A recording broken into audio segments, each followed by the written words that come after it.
இன்றே டவுன்லோட் செய்து உங்கள் ஃபேவரட் ஷோக்களை என்ஜாய் பண்ணுங்க. அக்கா அக்கா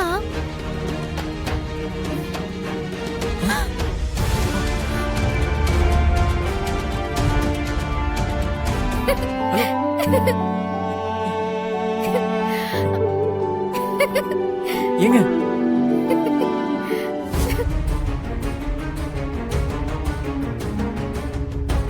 என்னடா இதுக்கே நம்ம ரூம்ல இருந்து வெக்கப்பட்டுடுறா.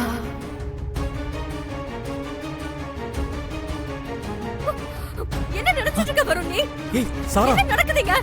இல்ல சாரா, நான் Dress சேஞ்ச் பண்ணலாம்னு வந்தேன். Dress change பண்ண வந்தனா? அவங்க உள்ள இருந்தது எனக்கு தெரியாது சாரா. எனக்கு புரிஞ்சிருச்சு. இதுக்காக தான் உங்க அம்மா கிட்ட நம்மள பத்தி சொல்லாம இருக்கல்ல.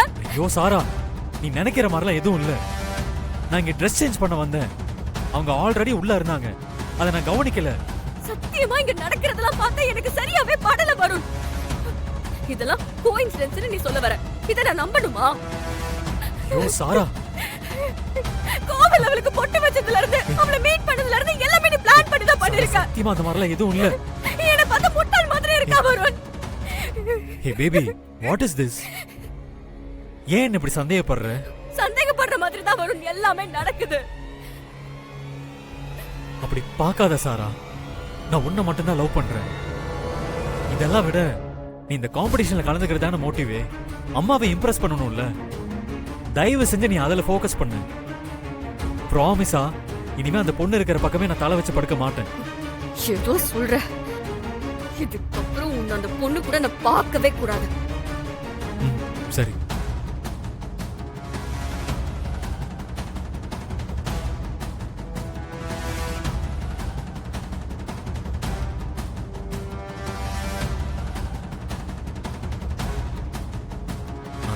ஏங்க, ஆக்சுவலி நான் தெரியாம ரெண்டு பேரும் ட்ரெடிஷனல் காஸ்டியூம்ல ரொம்ப அழகா இருக்கீங்க.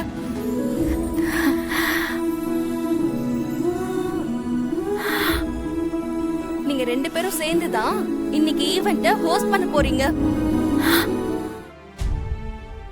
என்னது ஹோஸ்ட் பண்ண போறோமா?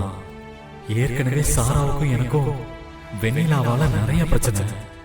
இப்ப இவங்க கூட சேர்ந்து ஹோஸ்ட் பண்ணா, ஐயோ, அத நினைச்சாலே மண்டை சூடாகுது.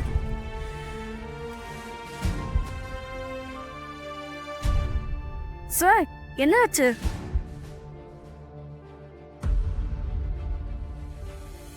சாரிங்க, ரூம்ல நீங்க இருக்கீங்கன்னு எனக்கு தெரியாது.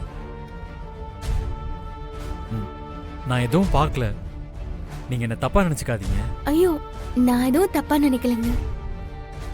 தெரியாம தானே நடந்துச்சு. எனக்கு புரியுதுங்க.